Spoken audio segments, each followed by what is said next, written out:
A beautiful, young, loving nurse starts to feel flu-like symptoms.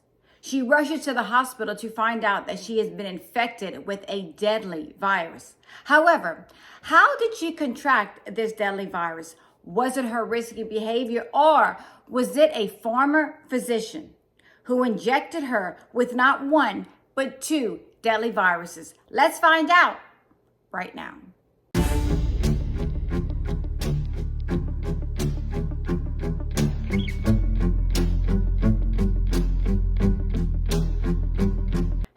Frightful Friday, my Cajun cuties. Yes, it's me, Anne-Marie, aka the Cajun Crime Queen from Carencro, Louisiana. Cajun born, Cajun bred, and when I die, I'll be Cajun dead. I hope after this video that you like, subscribe, and comment. And don't forget to press on the notification bell so you never miss a video from me, Anne-Marie. I hope you have a beverage. I hope you have a snuggle partner or a snuggle fur partner. Those are the best. And you're ready to hear a true crime story with yours truly. And as always, I want to know, are y'all drinking that water? Are y'all staying hydrated? Are y'all getting those tickers up? Remember, just a quick 20-30 minute walk, especially first thing in the morning, get those endorphins up, and you are going to have an amazing, wonderful day, I promise you. And as always, I want to thank all of you for joining me on this Friday evening. I am so happy to be with y'all tonight. And I also want to tell y'all that it is snowing in Louisiana.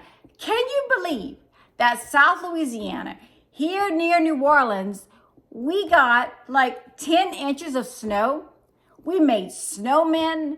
We played in the snow. We walked outside. All of our cars were filled with snow. It was absolutely beautiful. And they say it hasn't snowed like this in Louisiana for over 100 years. We have never got this much snow. And they said it even snowed in Alabama, Florida, Texas. How exciting is that? The girls and I were so excited to play in the snow, to make a snowman, to have fun, and just be outside and enjoy the snow. So I don't know about you, but y'all tell me down in the comments, did y'all get a lot of snow this past week? Because here in Louisiana, we got tons of snow. The case that we are going to be discussing today happened near my hometown in Lafayette, Louisiana. As you all know, I am from Carencro, Louisiana. Lafayette, Louisiana is about 3 minutes from Carencro. And when I received this email from this person in Alaska asking me to cover this story, I was shocked. I had no idea this had happened near my hometown in Lafayette, Louisiana. And this is a case that it is beyond evil, y'all. It takes evil to a whole nother level, yeah, a whole nother level. This person was a monster. He was evil. Evil is not even the word for him. He was just worse than evil. But when I heard about this case, I knew I had to cover it. I knew I had to tell y'all all about this case because it was one of the worst cases I've ever heard. But number two, it happened near my hometown. Yes. Today we are going to be discussing a beautiful nurse named Janice Trahan and a doctor named Dr. Richard SCHMIDT. Janice Trahan was born in September of 1962 in Lafayette, Louisiana. She is a 1980 graduate of Acadiana High School in Lafayette, Louisiana. After graduating from high school, Janice knew she always wanted to become a nurse. Janice became a nurse, and while she was going through her orientation at one of the local hospitals, she met a very well-known, very well-respected physician named Dr. Richard SCHMIDT. Janice said as soon as she met Dr. SCHMIDT, she saw how brilliant he was, how intelligent he was, and how well he treated his patients. Janice said she loved watching Dr. SCHMIDT with his patients, and she also says that she learned a lot from Dr. SCHMIDT. All his patients loved him. Janice and Dr. SCHMIDT became extremely close friends, and she loved being around him. But not too long after becoming very close friends, they became more than just friends. And even though Janice was a beautiful young married mother of a young son, and Dr. SCHMIDT was a married man with 3 children and nearly 15 years older than Janice, they became romantically involved. Now, I'm going to pause right there. Before I move on with this story, Yes, it was wrong that they had an affair. But sometimes you can't help who you fall in love with. And they worked around each other. Maybe their marriages were both bad. I don't know. But they did end up having an affair. And Janice says that she, in fact, did fall in love with Dr. Richard SCHMIDT. And Dr. Richard SCHMIDT did tell Janice, in time, I'm going to leave my wife, be with you, and we're going to get married. But we all know how that goes. Dr. SCHMIDT would never leave his wife. Janice, on the other hand, left her husband and divorced him. And in 1991, Janice Trahan became pregnant with her and Dr. SCHMIDT's son, Jeffrey. Janice gave birth to a beautiful baby boy that year. Dr. SCHMIDT agreed to pay child support, and they kept seeing each other, and he still didn't leave his wife. Janice says that she loved him and he loved her, but she said she didn't want to live like this anymore. I don't blame her. You're not going to wait around forever for this man to leave his wife. You have to move on with your life. Nobody wants to be side salad to some man. I know I wouldn't want to be. So Janice was like, look, I'm not doing this anymore. I'm giving you an ultimatum. You either leave your wife and be with me, or we're done. So good for her. She left. She didn't want to put up with that anymore. She was a beautiful nurse with 2 small children. She wanted a boyfriend, a family, someone to take care of. She starts seeing different men, and as soon as she does that, Dr. SCHMIDT starts threatening Janice and tells Janice, well, if you don't stop seeing these men, I'm going to put revealing pictures of you on the hospital bulletin board where you work. He even went as far as following Janice on dates that she went on. Not only following her on her dates, he even threatened the men that she would date, going as far to even threatening to kill one of the men. This man did not want Janice seeing anyone else. He wanted his cake and he wanted to eat it too, but didn't go that way. Janice Trahan wanted Dr. SCHMIDT out of her life, but it was not going to be easy for her to get him out of her life. He wanted to stay. He wanted to be with her, and he wanted to be with his wife. But Janice put her foot down and said no. Janice was constantly fearing for her life. She always thought that Dr. SCHMIDT was going to kill her. She was worried all the time. And around this time, not only was Dr. Richard SCHMIDT Janice's lover, but he was also her primary care physician, which in the medical world, they say is a no-no. I'm not a medical professional. I don't really know much about it. But from what I've read and what I've learned, a doctor is not supposed to be treating a patient that he is romantically involved in. Y'all drop that in the comments below. I don't know. That's what I heard. I don't know if that's true, but y'all let me know. Anyway, Dr. SCHMIDT was giving Janice B12 shots, and this was normal for her. One night, the night of August 4th, 1994, close to 11 o'clock, her phone rings while she's sleeping. It is Dr. Richard SCHMIDT, and he says, I'm coming over to give you a B12 shot. Janice says, okay. She knows that he gives the shots to her. She says, this shot was different, in fact. This shot was very painful and hurt for a few days. It was a shot like she had never taken. It was very weird. And she says that Dr. SCHMIDT was very nervous, left in a hurry, which was very odd. And it was just in and out. Gave her the shot and hurry up and left. It just didn't seem right. He seemed extremely nervous. She didn't think anything of it. Well, not long after that, Janice started having symptoms. She said it all started with her eyes. Her eyes started to hurt. She went to the doctor. The doctor said it could be your sinuses. Then her lymph nodes started to swell. She finally went to her gynecologist where they ran several tests. And when they got the results, they told Janice, not only are you pregnant with a child, which Janice was absolutely thrilled and happy, but you did test positive for HIV. Janice was shocked and terrified all at the same time. She knew that this was a deadly virus. She was worried. She knew there was no cure for this virus. What was she going to do? How did she get this virus? And we all know there are only a couple of ways to get the virus: intercourse, needles, breast milk, contaminated blood, mother to baby. We all know the ways of getting HIV. And Janice was thinking to herself, how did I get this scary virus? Janice was a nurse. Did one of her patients give her this virus? Did she accidentally stick herself with a needle that contained HIV? Did one of her ex-partners give it to her? Did her current lover give it to her? How did Janice Trahan get this virus? Well, when the police asked Dr. SCHMIDT, her primary care physician, he said, Janice was promiscuous. She had several different partners. She would go to the bars during the day, go to bars at night, pick up men, pick up strangers, bring them home. Janice knew that wasn't true. And Janice knew how she had got HIV. And she took her theory straight to the cops. And the cops looked at her kind of like, what? She told the cops that on the night of August 4th, 1994, when Dr. SCHMIDT came give her that B12 shot, that shot contained HIV. The cops looked at her like, really? You really think so? That's a little far-fetched. She said, no, I know so. I know that's how I got the virus.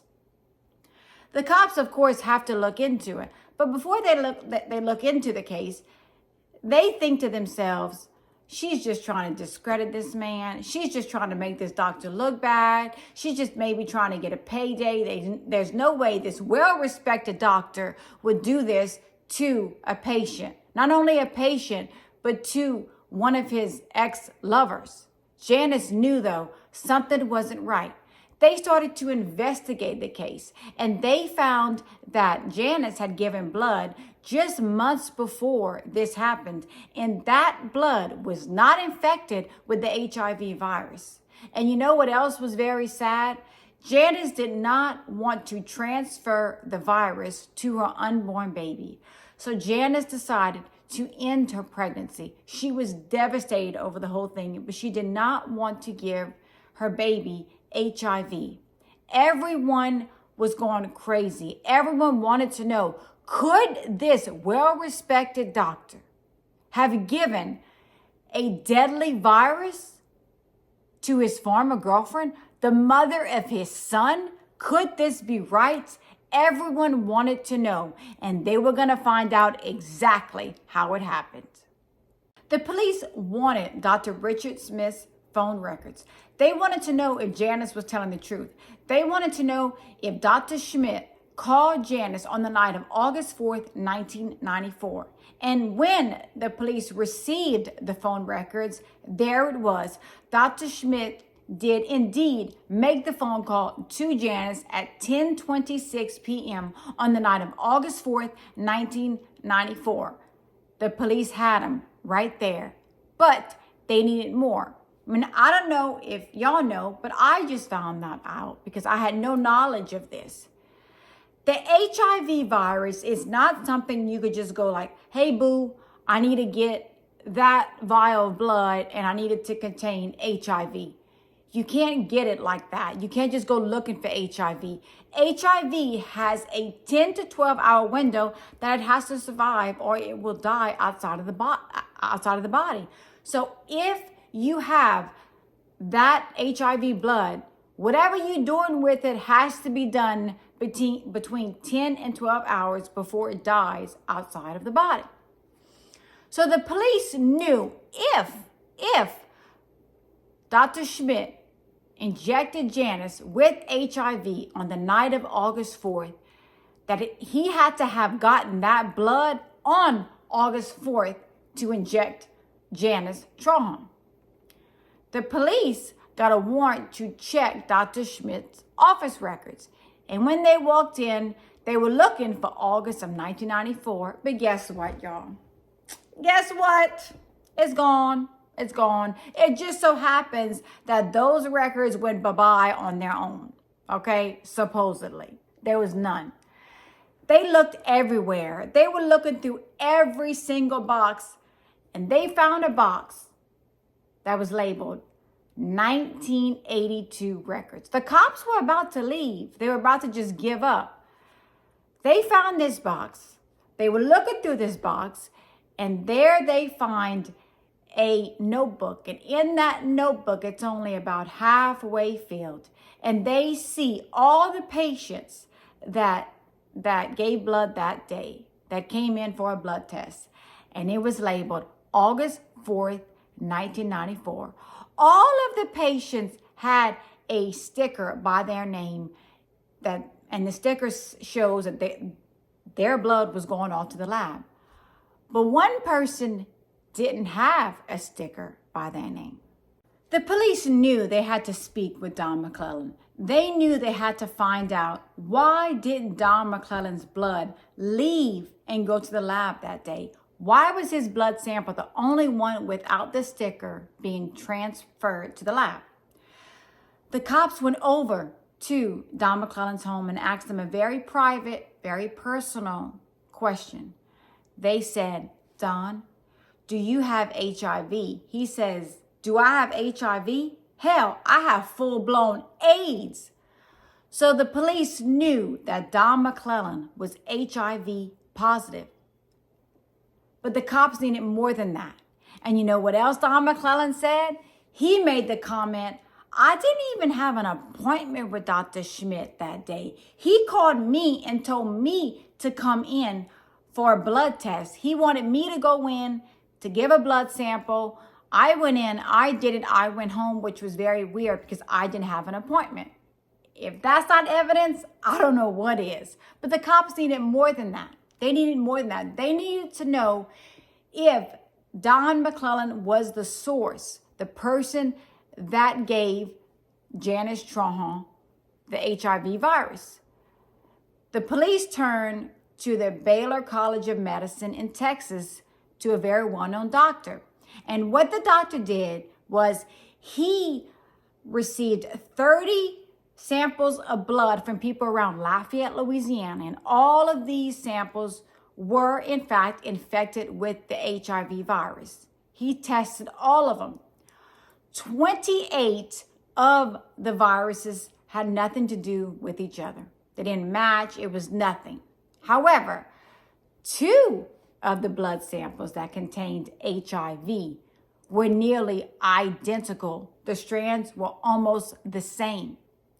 And it was a 1 in a million chance that the patient wasn't the source for Janice Trahan getting the HIV virus. So the doctors said that they are almost 100% certain that Don McClellan's blood was the same blood that was injected into Janice Trahan. However, y'all know what else the doctors found that day in Texas in the hospital? They found that not only did Dr. SCHMIDT give Janice Trahan HIV, he also gave her another deadly virus. And that deadly virus was hepatitis C, another virus that can be deadly. Everyone knew Don McClellan was HIV positive, but he did not test positive for hepatitis C. So where did Janice get hepatitis C? They went back and looked at Dr. SCHMIDT's records once again, and they found a patient who was in fact positive for hepatitis C. That patient that came in, gave a blood sample, and that blood sample was another one not sent off to the lab that day. That was another blood sample that stayed behind. So here is HIV that stayed behind and hepatitis C as well. So they knew that Dr. Richard SCHMIDT had injected his former lover, mother of his child, Janice Trahan, with HIV and hepatitis C. They knew he was the source. However, Dr. SCHMIDT had an alibi for the night of August 4th, 1996. He says that he was at home with his wife, and the only time he was away from her is for 20 minutes when she was taking a bath. So the cops jump into their car. They drive from Dr. SCHMIDT's house to Janice's house. And guess what? It's about 15 minutes there and back. So Dr. SCHMIDT had more than enough time to leave his house, go to Janice's house, inject her with HIV, hepatitis C, and quickly leave. Because remember, she says it was very odd and very weird, but he left in a huge hurry that night. He gave her the shot and left, which was very odd to her. She found that very strange. The cops know they have their person. They know Dr. Richard SCHMIDT did this to Janice Trahan. And on July of 1996, Dr. Richard SCHMIDT is arrested and charged with attempted second-degree murder. Yes, he is going to jail. He did this and everyone knows it. Janice Trahan says that Dr. Richard SCHMIDT made a lot of promises to her, and he broke all his promises, saying that he was going to leave his wife, saying he was going to marry her, saying they were going to live happily ever after. All of those promises were broken just like that. But she said he did keep one promise, yeah. He kept one promise, and that promise was he was going to kill her one day. And Janice feels in her mind that what she received was a death sentence. There's no cure for HIV. There's no cure for hepatitis C. However, Janice is still alive to this day. She says that she lives every day loving life. She has been married to a man named Jerry Allen for over 20 years. She says they have a lovely life. He treats her like an angel and like the queen she is. She looks at life so much differently now. She loves her kids and her grandkids as well. And as for that monster evil man, Dr. Richard SCHMIDT, well, on October 23rd, 1998, he was sentenced to 50 years in prison. Yes, he was found guilty. And in 2015, after serving 17 years in prison, he was up for parole. But yes, he was denied parole. And on February 12th, 2023, Dr. Richard SCHMIDT, at the age of 74, passed away at a Baton Rouge hospital. He is no longer with us. Janice says that she loves life and she loves being here to this day. A lot of people have asked me this certain thing because, as you all know, I talk about the case with a lot of people. A lot of people hear about the case before I tell y'all about the case. And they all said the same thing. Why in the world did Dr. Richard SCHMIDT keep that notebook and hide it in a box that said 1982 files? Why didn't he get rid of it? Why didn't he burn it? Why didn't he leave that somewhere where it could never be found? Because without that notebook, the cops wouldn't have seen anything. They wouldn't have known about Don McClellan, the blood, nothing. Well, just like every other killer in this world, Ted Bundy, Jeffrey Dahmer, Rodney O'Callaghan, Derek Todd Lee, all of them like to keep a trophy, some type of physical evidence showing, look what I did and I got away with it. Look what I did to this victim and I got away with. However, Dr. Richard SCHMIDT, just like all the other killers in this world, did not get away with this. And if he wouldn't have kept that, he may have gotten away with it. But every killer keeps something as a trophy. Remember that. My final thought, I always give y'all my final thought. And my final thought is this. Let me tell y'all this. We all think that we are going to protect our little corner of the world. Like, this is not going to happen to us. It could happen over there, but it's not going to happen to us. Well, this case happened so close to my hometown, just like Derek Todd Lee. I didn't think any more evil existed. You don't want to think evil exists anywhere near you or around you. But this case is a case that shocked me. I never knew that death could come this way.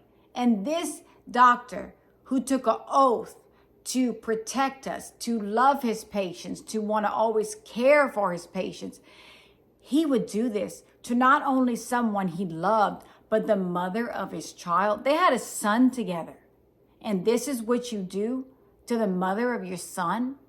Because according to Janice, like I said earlier, she believes this is a death sentence. And she believes that she will pass away from this one day. As you all know, people are living with HIV and hepatitis C today. I mean, you have Magic Johnson.